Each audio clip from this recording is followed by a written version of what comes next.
रात्रि क्लास चल रहा था 14/7/1967। दूसरे पेज की मध्याह्न में बात चल रही थी। जब ऊंची स्टेज में जाना होता है, जैसे पहाड़ों पे जाते हैं ना भक्ति मार्ग में, तो कहाँ पानी में कहाँ ठंडी में कितना सहन करना पड़ता है। चढ़ाई में थकान भी होती है। तो तुम बच्चों को भी कुछ न कुछ थोड़ा सहन करना पड़ता है, बिल्कुल थोड़ा, क्योंकि भक्ति मार्ग में तो प्रैक्टिकल में बाप नहीं होता है। अभी तो बाप की छत्र छाया है ना। तो जो सेंसिबल अच्छे बच्चे हैं, ड्रामा के ऊपर खड़े हैं, तो बस उनको प्यार से समझाते हर्षित होते रहते, समझते हैं। जो बच्चे आगे नहीं बढ़ पाते हैं, ठहर ठहर के चलते हैं, तो समझते ड्रामा में इनका पार्ट नहीं है। तो ड्रामा समझ करके तंग नहीं होना चाहिए।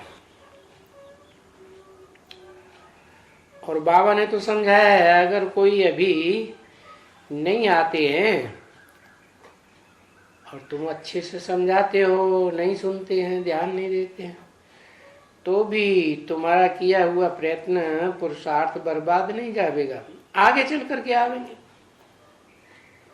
कोई बीज है, मौसम नहीं है तो वो पैदा नहीं होगा।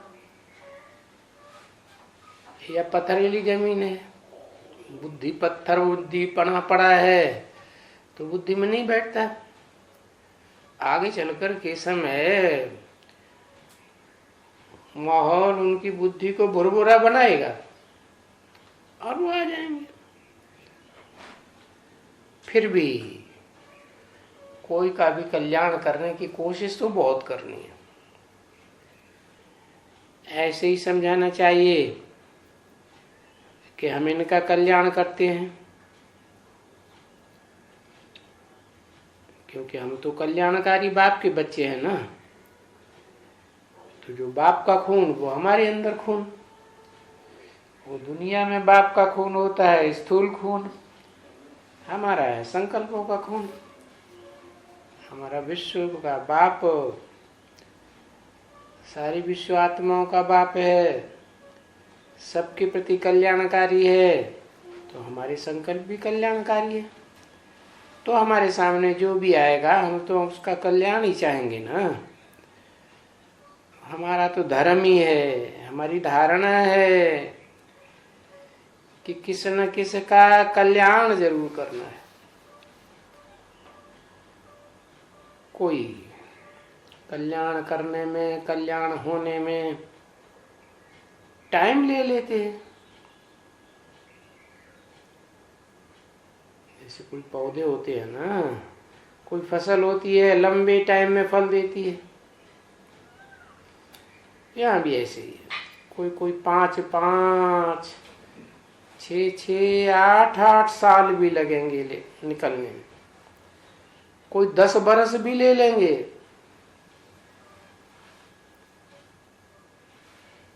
घर वाले होंगे ना, मित्र संबंधी, वो तुम्हारी बात अभी नहीं सुनेंगे। क्या ऐसे कहते हैं ना कहावत, घर की मुर्गी दाल बराबर। कोई महत्व तो नहीं देते। हाँ, जब ये तुम्हें देखेंगे कि तुम्हारी वृद्धि होती जा रही है, तब फिर आवेंगे, आते जाएंगे। एक को देख दूसरे आते जाएंगे। ये तो बच्चों को मालूम है कि बरोबर ये गाया जाता है अंत में, क्या हो प्रभु तेरी लीला, गाया जाता है ना। तो ये लीला प्रभु की नहीं है प्रभु ने ये लीला की कि वो नहीं आए, बाद में आए, इतना लंबा टाइम लगाया नहीं। ये वास्तव में तुम्हारी लीला है क्या है? वो कथा है ना लीलावती कलावती की, तो तुम लीलावती के बच्चे हो। अभी तुम बच्चे जानते हो, कह सकते हो अच्छी तरह से। वाह वाह वाह वाह, आपका ये जो समझाने की युक्ति है तो ये तो नाटकशाला है। कितनी बढ़िया युक्ति है कि दुनिया एक रंगमंच है, और ये बात समझाने में आप ही ने समझाई। भले अंग्रेजों में एक शेक्सपियर है, उसने भी लिखा है कि दुनिया एक रंगमंच है, हम सब पार्टधारी हैं, लेकिन डिटेल नहीं समझाया कुछ भी कि उसका डायरेक्टर कौन है, मुख्य एक्टर कौन है, और मुख्य मुख्य एक्टर्स जो हैं वो क्या हैं, कैसे हैं, कुछ नहीं बताया। आप ये विस्तार में समझाते हो। दूसरों की तो इतनी ताकत ही नहीं है जो इतना विस्तार में समझावे। तो आप तो सुप्रीम टीचर हो ना, तो व्याख्या करके समझाते हो। उसको गीता में नाम दिया है सांख्य, सहआख्या, व्याख्या के साथ विस्तार के साथ बैठ समझाना। तो ऐसे ऐसे बैठ करके समझाते हो। जैसे ये खुद भी जो कुछ करते हैं उसको बच्चों को समझाते हैं। तो बाबा ऐसे ऐसे ही करते रहते हैं कि ये तो दुनिया नाटक जैसा बना हुआ है। ये कोई बाबा के लिए ऐसे नहीं कहेंगे कि कोई क्रिएटर है, ये नाटक सारा कोई इसने क्रिएट किया है। कौन नहीं कहेंगे? हैं? अरे कौन नहीं कहेंगे कि ये क्रिएटर है, नाटक सारा इसने रचा हुआ है। ब्रह्मा बाबा नहीं कहेंगे ना कि ये नाटक इसने रचा हुआ है। नहीं, फिर किसने रचा हुआ है? सारी मुरली तो ब्रह्मा के द्वारा सुनाई जा रही है, तो फिर ये नाटक ही किसने रचा हुआ है? कैसे बताएंगे?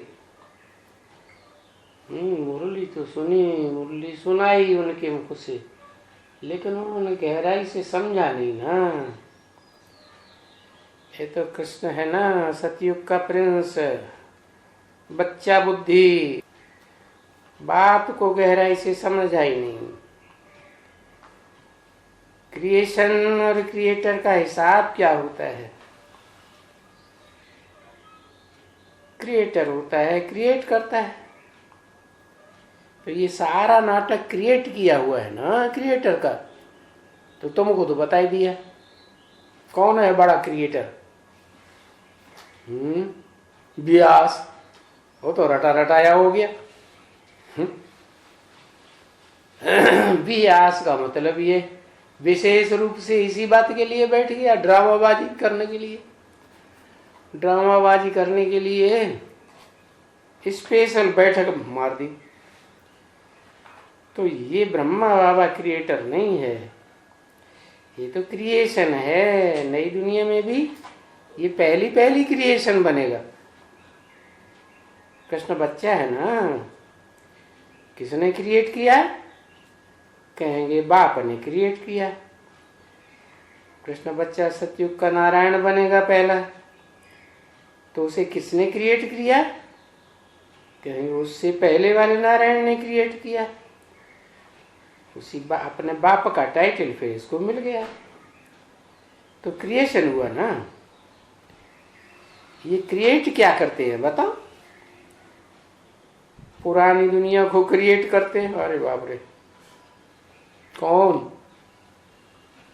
कौन पुरानी दुनिया को क्रिएट करते हैं? ये माने कौन? ब्रह्मा बाबा किसको क्रिएट करते? पुरानी दुनिया को क्रिएट करते। नई दुनिया को कौन क्रिएट करता? जिसको ब्रह्मा ने रचा वो नई दुनिया क्रिएट करता। तो ये क्रिएशन नहीं हुआ। ये चेंज करना होता है। बाप कहते हैं मैं आता हूं इस दुनिया को चेंज करने, पुरानी दुनिया को नई दुनिया बनाने। सो भी कैसे बनाता हूं देख तो, कितनी सहज चेंज होती है। और ये चेंज होना ड्रामा में नूद है क्या? ये ड्रामा में जो नूद है उसके अनुसार ये बाप को पार्ट मिला है क्या? चेंज करने का। जो बैठ करके तुम बच्चों को सिखलाते हैं क्या, तो चेंज करने का पार्ट मिला हुआ है या सिखलाने का पार्ट मिला हुआ है? और कौन से बाप की बात है? जो त्रिकालदर्शी है उस बाप की बात है कि वो सिखलाते हैं। और जिसको सिखलाते हैं मुकर्रर रूप से जिसमें प्रवेश करके बताते हैं, वो है पार्टधारी, जो कि पुरानी दुनिया को नई दुनिया में चेंज करने के लिए प्रैक्टिकल में निमित्त बनता है। तो ये बच्चे समझते हैं हमारे, जबकि हम राजा बनते हैं स्वर्ग के तो जरूर ये आग लगेगी। क्या नई दुनिया कब बनेगी, कब देखने में आवेगी? जब तक ये पुरानी दुनिया है तब तक नई दुनिया का वर्चस्व देखने में आएगा ही नहीं। तो ये पुरानी दुनिया को आग लगेगी तो नई दुनिया बनेगी। एक तरफ पुरानी दुनिया खलास, दूसरी तरफ पुरानी दुनिया तैयार। तो ये सभी आग लगेगी। अब ये भी तो ड्रामा में है ना क्या, कि नई दुनिया क्रिएट करना भी ड्रामा में है और पुरानी दुनिया ध्वंस करना भी ड्रामा में है ना बरोबर। क्योंकि पहले ही से साक्षात्कार भी होता है बहुतों को। बहुतों में पहला नंबर किसको बताया? अरे आदि सुनते हो आदि छोड़ देते हो, विनाश की बात हो रही थी ना। बहुतों को साक्षात्कार भी होता है। पहला नंबर किसको हुआ? सच्चाई का साक्षात्कार ब्रह्मा बाबा को हुआ। तो ये सभी बातें जो बच्चे कोई भी दुनिया में नहीं जानते हैं, इसलिए ये बाप आकर के सब बातें समझाते हैं। समझाने वाला कौन? सुप्रीम सोल बाप आत्माओं का। और समझ करके फिर बनाने वाला कौन? जिसने इस ड्रामा की बातों को सबसे पहले समझ लिया, वो ही फिर क्रिएटर हुआ नई दुनिया का। पुरानी दुनिया का ध्वंसक भी हुआ। तो नाम दिया क्या है? ध्वंसक का नाम क्यों दे दिया? ध्वंस करने वाले का नाम दे दिया यज्ञ का, और जो नई दुनिया क्रिएट करता है उसका नाम नहीं दिया। देना चाहिए जो नई दुनिया बनाता है उसका नाम। ब्रह्मा द्वारा नई दुनिया की स्थापना। तो कौन से ब्रह्मा के द्वारा? ब्रह्मा तो अनेकों के नाम है। जरूर कहेंगे जो अव्वल नंबर ब्रह्मा है, परम ब्रह्म कहा जाता है, उसी के द्वारा नई दुनिया क्रिएट होती है। परंतु उसकी वैल्यू नहीं है। क्यों? नई दुनिया की वैल्यू क्यों नहीं?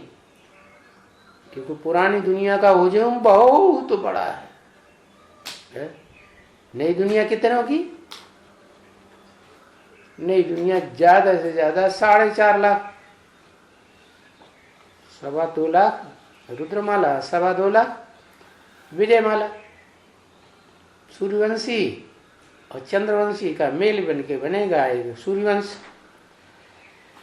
तो ये बातें मनुष्य नहीं जानते कि नई दुनिया क्रिएट करने वाला कौन? जो क्रिएट करने वाला है वो ये भी जानता है कि ये क्रिएट जो है, जो की है नई दुनिया, वो प्रत्यक्ष नहीं होगी। क्या बच्चा भी प्रत्यक्ष कब होता है? जन्म होता है तो क्रिएट होता है नहीं, वो तो छुपा हुआ रहता है थैली में, गर्भ की थैली में छुपा हुआ रहता है ना। हाँ, तो पुरानी दुनिया, पुराना कचरा साफ हो जाए तो ये सत्युग शुरू हुआ। मनुष्य नहीं जानते कि फिर ये नई दुनिया कब बनेगी, पुरानी दुनिया कब पूरी होगी। मूल बात तो ये है कि इनको तो कोई कुछ भी मालूम नहीं। किनको है? किनको कुछ? ब्रह्मा बाबा को। उनके लिए इसको कहते, इसको इनको क्यों कह दिया? माने इनके और मुख है ना, उन किसी भी मुख को कुछ भी पता नहीं है। नहीं तो लंबा चौड़ा लगा दिया है शास्त्रकारों ने, है जिन्होंने लंबा चौड़ा लगा दिया। बाप ने आकर के समझाया है अच्छी तरह से, और बच्चों को अच्छी तरह से बुद्धि में बैठा हुआ भी है। क्या इनकी बुद्धि में नहीं बैठा है? किनकी? ब्रह्मा बाबा की बुद्धि में नहीं, इनके फॉलोअर्स की बुद्धि में बैठा है। क्यों नहीं? बच्चा बुद्धि तो है, तो बच्चा बुद्धि होने के कारण ये पुरानी दुनिया बनाने वाले हैं। नई दुनिया बनाना इनके बस की बात नहीं। तो बच्चे घड़ी घड़ी ये चक्कर समझते हैं और समझाते भी हैं, क्योंकि जो समझेंगे उनकी निशानी है, दूसरों को समझाएंगे भी। खुद ही समझा हुआ नहीं होगा तो दूसरों को कैसे समझाएगा? समझाते हैं कि हम 84 जन्म पूरा करके अभी हम फिर से हम जाते हैं नई दुनिया में। 1467 किए रात्रि क्लास का 3रा पेज। तो ये सभी ऐसे ही समझते हैं कि अभी 84 पूरी होती है। विनाश सामने खड़ा है। कौन सभी? ये ब्रह्मा बाबा और उनके फॉलोअर्स क्या समझते हैं कि बस ये 84 का चक्कर पूरा हुआ और अब ये दुनिया खलास होने वाली है, विनाश सामने खड़ा है। तो हमको पवित्र बनाने के लिए बाबा आया हुआ है। पवित्र जन जरूर बनना है, वो अपने पुरुषार्थ में भी लगना है और औरों को भी बैठ के समझाना है कि पवित्र कैसे बनेंगे। बाप की याद से ही पवित्र बनेंगे। समझाना है, ज्ञान की गहराइयों को समझे बिगर तो समझेंगे नहीं। और बहुत ही आगे चल करके बहुत ही बच्चे खुश होते जाएंगे। क्यों? क्योंकि दुनिया में दुख बहुत होता जाता है। तो तुम ये सुख का रास्ता बताते हो ना बच्चे, क्या वो झट उठाए लेंगे और बहुत मीठे लगेंगे, है ना। पुरुषों को भी बहुत मीठा लगेगा ज्ञान, इन बच्चों को, क्योंकि धन मिलता है ना बच्चों को। आत्मा है, आत्मा को आगे भी कई बार ये ज्ञान मिला हुआ है। तो जब ज्ञान मिला तो ज्ञान से सुख उठाया अभी स्मृति आती है आत्माओं को कि बरोबर हम तो अनेक बार सुख देखे हैं, कल्प कल्प अनेक बार बाबा आकर के हमको समझाया। किसको स्मृति आती है? आत्माओं को स्मृति आती है। जो आत्मा बनने में परफेक्ट हैं, जल्दी से आत्मिक स्टेज में टिक जाते हैं, उनको ये बात फट से बुद्धि में बैठती है कि हमने कल्प कल्प सुख देखा है, जो बाबा आकर के हमको सुख का रास्ता बताते हैं। तो भक्ति मार्ग में कोई अव्वल नंबर बच्चा दिखाया? भक्ति मार्ग में छोड़ो, कलयुग में दिखाया? जिसे इस बात को जाना वो पहले पहले कौन है? व्यास कोई कलयुग में हुआ? व्यास तो द्वापर के आदि में हुआ है।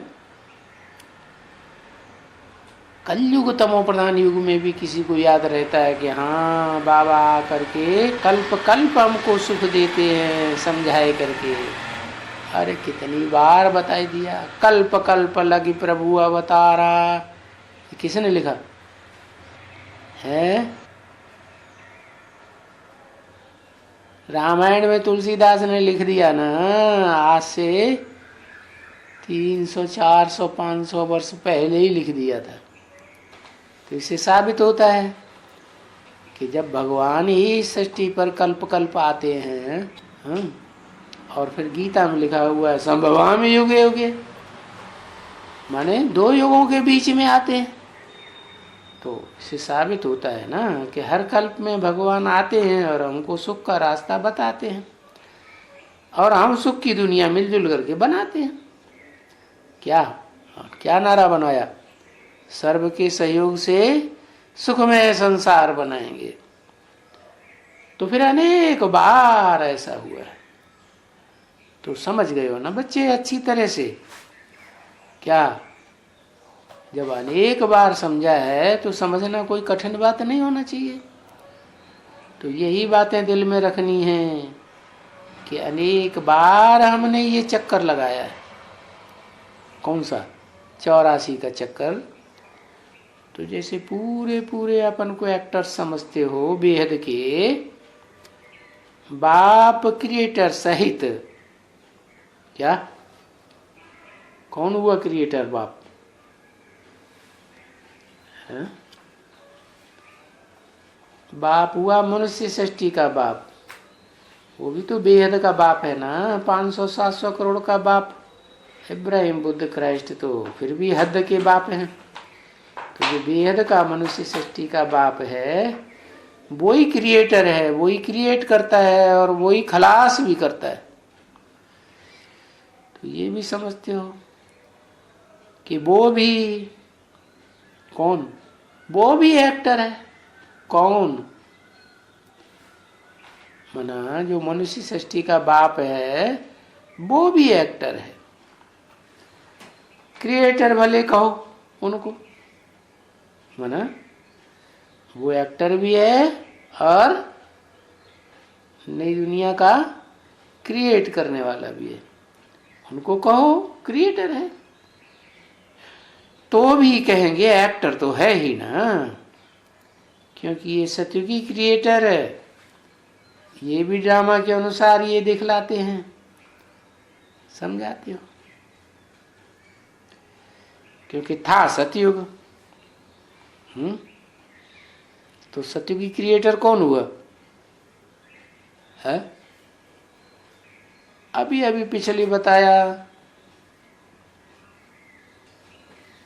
सतयुग का क्रिएटर कौन हुआ? हाँ, नारायण नहीं, नारायण तो ढेर सारे हैं। आदि नारायण को, आदि नारायण भी नहीं, वो तो खुद भी क्रिएशन हो गया। नर से नारायण बनता है, बनाने वाला कौन? भगवान और भगवती जी ने कहा जाता है। तो कौन हुए भगवान भगवती? शिव बाबा। शिव बाप नहीं, शिव बाबा। तो सतयुग था, तो फिर बैठ करके समझाते हैं बच्चों को, क्योंकि तुम सतयुग में थे। अभी अभी कहाँ हो? थे तो सतयुग में, अभी झूठ युग में हो। पहले नई दुनिया में होता है सत्य का युग, फिर बाद में बन जाती है दुनिया झूठ का युग। फिर बैठ करके बच्चों को समझाते हैं कि कैसे चक्कर लगा करके फिर तुम बच्चों को जाना है वापस। तो बच्चों को तो हर वक्त हर घड़ी धंधे धोरी में यहाँ वहाँ सबको यही बताना है? क्या धंधे धोरी? अरे बच्चे तो ब्रह्मा की औलाद है ना, तो ब्रह्मा की औलाद तो ब्राह्मण हो गया। वो ब्राह्मणों का धंधा क्या? ज्ञान लेना, ज्ञान देना, यही उनका धंधा है। समझना, समझाना, मनन चिंतन मंथन करना। तो यहाँ वहाँ सबको यही बताना है। और तुमको जो अभी सीढ़ी मिली है, पहले तो सीढ़ी नहीं थी 66-67 से पहले। अब ये सीढ़ी बन गई 84 जन्मों की सीढ़ी।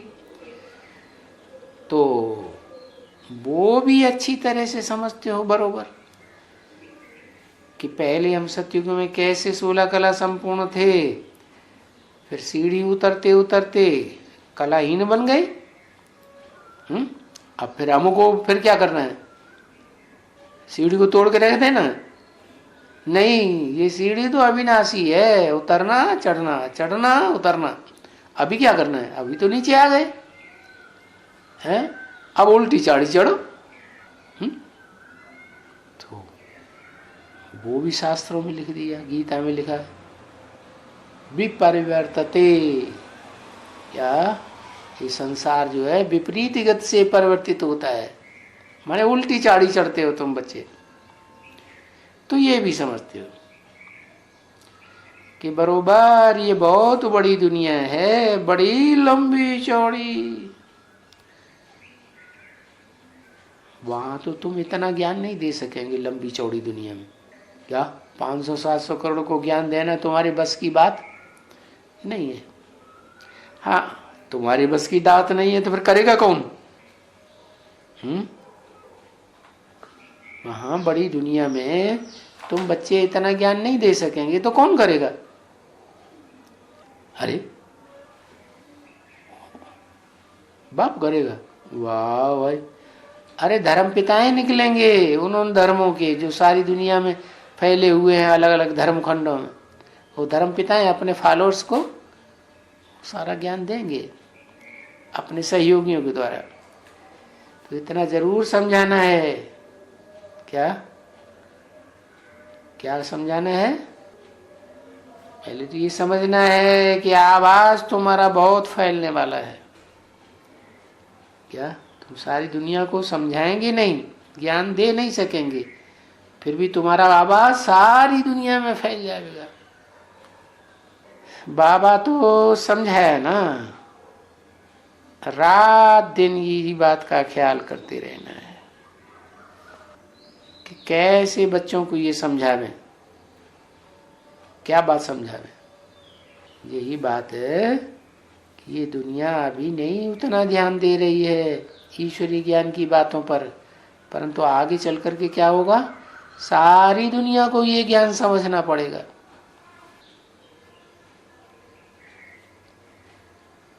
फिर एरोप्लेन में ये भिजवाएं, ये करें, वो करें, और खर्चे का तो कुछ होता ही नहीं है ना। खर्चे का कितना भी खर्चा होता है तो भी पैगाम तो जरूर पहुंचाना है ना। अरे हवाई जहाज में देश विदेश में खर्चा नहीं होगा तो कहां से आएगा? तो जैसे अभी तक आता रहा वैसे आगे चल के भी आता रहेगा। बच्चों को हर वक्त यही ख्यालात करना है कि अपने हमजिन्स को पैगाम कैसे पहुंचावें। क्या अपने हमजिन्स माने जो हमारे जैसे हैं उनको कैसे पहुंचाएं? हमारे जैसे माने जैसे हम बाप के डायरेक्ट बच्चे हैं, रूहानी बाप के रूहानी बच्चे हैं, ऐसे दुनिया में जो रूहानी बच्चे फैले हुए हैं, अंत तक जो अपना पार्ट बजाते हैं, कोई बीज रूप आत्मा सत्य के आदि में पार्ट बजाती है, कोई त्रेता में बजाती है, फिर वही फिर रिपीट होता है, फिर द्वापर के आदि में पार्ट बजाती है, मध्य में, अंत में, फिर कलयुग के आदि में, मध्य में, अंत में। तो जो बीज रूप आत्मा है सारी दुनिया में फैल गई हैं, फैली हुई हैं, है उन अपने हम जिन्स को हम कैसे पैगाम पहुंचावें। और फिर ये भी देखना है, हम जिन्स स्त्री पुरुष को भी कहा जाता है, स्त्री स्त्रियों को, पुरुष पुरुषों को, कन्याएं कन्याओं को उठावे, तो वो भी उन बाप से अपना वर्षा ले ले है, उन बाप से। उन बाप से क्यों कह दिया? उन बाप से मना वो धर्म पिताएं हैं, वो भी तो बाप है ना, है जो भविष्य के, भविष्य का तो प्रजापिता भी प्रत्यक्ष होने वाला है, 67 की बात है ना। उन बाप से माने वो जो दूसरे दूसरे धर्म के धर्म पिताएं हैं, उनसे वो उनके फॉलोअर्स अपना वर्षा लेंगे। वो बीच में निमित्त बने हुए हैं ना, हैं? जैसे तुम बच्चों के लिए निमित्त बना हुआ है, पुरुषार्थ करना है? क्या करना है?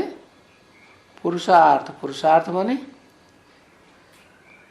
पुरुष माने आत्मा, आत्मा अर्थ माने आत्मा के लिए करना है, देह के लिए नहीं करना है। देह का तो प्राप्ति एक ही जन्म से लिमिटेड है, और ये आत्मा का पुरुषार्थ तो जन्म जन्मांतर के लिए है। तो ये खुद करना भी है और कराना भी है,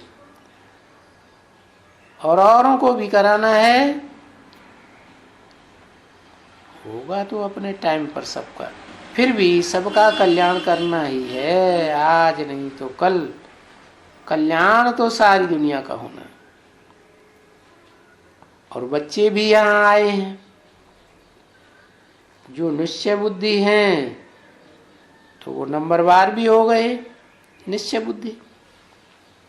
जैसे कल पहले नंबरवार निश्चय बुद्धि हुए थे, वैसे अभी भी नंबरवार निश्चय बुद्धि होते जा रहे हैं। तो निश्चय बुद्धि बनाने के लिए फिर चित्र भी बहुत अच्छी तरह से बनाए जाते हैं। क्यों? चित्र पहले नहीं थे तो क्या निश्चय बुद्धि नहीं बने थे?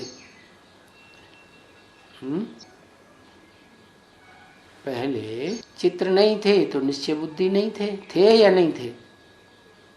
पहले माने कब?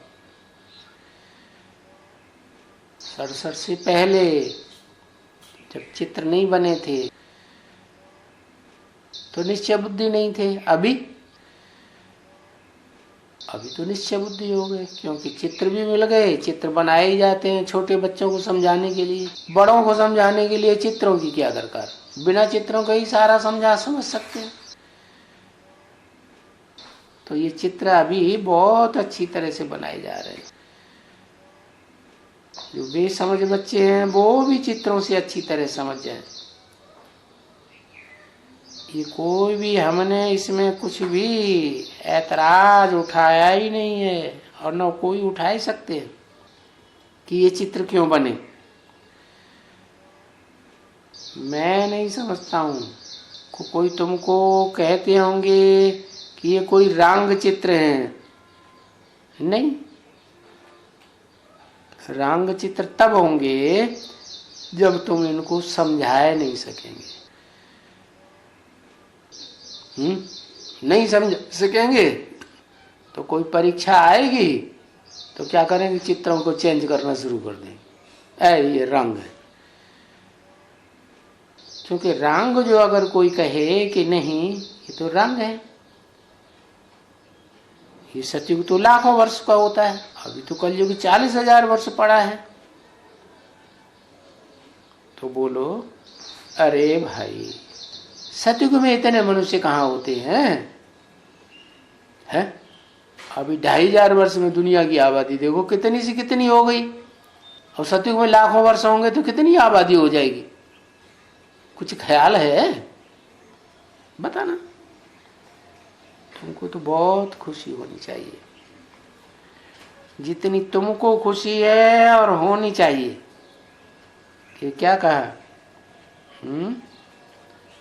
जिनको जितनी तुमको खुशी है और जितनी तुम्हें होनी चाहिए, दुनिया में तो किसी को भी नहीं होनी चाहिए। चाहिए क्यों लगा दिया? चाहिए क्यों? इसलिए चाहिए कि पुरुषार्थ करने में टाइम तो लगता है ना। आत्मिक स्थिति पक्की होने में टाइम लगता है। आत्म स्थिति पक्की हो तो आत्मा रूपी बीज मजबूत दिखाई पड़े कि हमारा ये बीज है, इस बीज का वृक्ष ऐसा ऐसा होगा, तभी तो सारी बात बुद्धि में बैठेगी। तो देखो, तुमको तो बहुत खुशी होनी चाहिए। क्यों? औरों को क्यों नहीं? चंद्रवंशियों को इतनी खुशी क्यों नहीं होनी चाहिए? तुमको सूर्यवंशियों को क्यों होनी चाहिए? जो डायरेक्ट ज्ञान सूर्य की औलाद है, डायरेक्ट ज्ञान सूर्य के सन्मुख को बैठकर सुनते हैं, उनको क्यों खुशी होनी चाहिए? क्योंकि है इसलिए खुशी होनी चाहिए कि तुम बच्चे बाप को पहचानते हो पहले, और बाप भी ये जानते हैं कि यही बच्चे मेरे को पहचानते हैं और दुनिया में कोई नहीं पहचानते, भले नंबरवार हैं। तो तुमको ज़्यादा खुशी होनी चाहिए। म्यूजिक बजा, मीठे मीठे बच्चे तो भक्ति मार्ग में भी होना, भक्ति मार्ग में भी मीठे मीठे, क्योंकि भक्ति मार्ग में जिन्होंने ज़्यादा भक्ति की होगी तो यहाँ ज्ञान भी ज़्यादा उठाएंगे। भक्ति मार्ग में जिन्होंने अव्यभिचारी भक्ति की होगी तो भक्ति अव्यभिचारी है तो ज्ञान भी अव्यभिचारी उठाएंगे। ज्ञान अव्यभिचारी उठाएंगे तो याद भी अव्यभिचारी होगी। अव्यभिचारी याद होगी तो मिठास तो आएगा ही, नहीं तो जीवन में कड़ुआहट आ जाती है एक दूसरे के जीवन में। तो बताया मीठे मीठे बच्चे भक्ति मार्ग में भी मीठे थे ना, अभी भी मीठे हो, क्योंकि भक्ति मार्ग में भी तो बच्चे बाप को याद तो करते रहते हैं ना, हैं? भले जानते नहीं है, फिर भी ये नहीं जानते हैं ये भगवान है, फिर भी याद तो करते। कैसे याद करते रहते जब जानते ही नहीं? तो है? भक्ति मार्ग में भी बच्चे याद तो करते रहते हैं ना भगवान को। कैसे याद करते रहते? इसका मतलब हम खुद ही नहीं याद करते रहे। अभी ज्ञान मिल गया तो भी नहीं बुद्धि में आ रहा। अरे जो भगवान का पार्ट है प्रैक्टिकल में, साकार सुनिराकारी स्टेज वाला है, वो इस सृष्टि पर कायम रहता है या नहीं रहता है? इस सृष्टि पर शिव बाबा सदा कायम है या नहीं है? जब सदा कायम है तो बच्चे पहचान नहीं पाते हैं कि ये शिव बाबा है, फिर भी याद कैसे करते हैं? याद करते हैं ना, बाबा ने बोला करते हैं। और आप स्वीकार नहीं कर रहे कि करते हैं कि नहीं करते हैं, तो कैसे करते हैं? कैसे करते हैं? अरे जो भी बाप के बच्चे होंगे, यहाँ रचना है तो वहां भी क्या होंगे? रचना ही होंगे ना, है? चाहे परिवार के भांति हों, चाहे राज्याधिकारी हों, चाहे प्रजा वर्ग में हों, अच्छी तरह से सोने वाले हों, है? फिर पॉइंट मिस हो जाएगा। भक्ति मार्ग में कैसे याद करते रहते हैं? हैं? साक्षी होकर याद करते रहते हैं। अरे जब तुम बच्चे बाप के ही बच्चे हो, डायरेक्ट बच्चे हो, तो जन्म जन्मांतर उसी ग्रुप में रहेंगे ना, जो झाड़ में सीधा तना नीचे से लेके ऊपर दिखाया गया है, उसी की डाल डालियां बन के रहेंगे ना, उसी के पत्ते बन के रहेंगे ना। तो जो प्रजा वर्ग में होते हैं, परिवार में होते हैं, जो बड़े छोटे राज्याधिकारी बन करके रहते हैं, वो किसको याद करते हैं? किसको याद करते हैं? राजा को याद करते हैं ना। तो बाप को याद तो करते हो ना।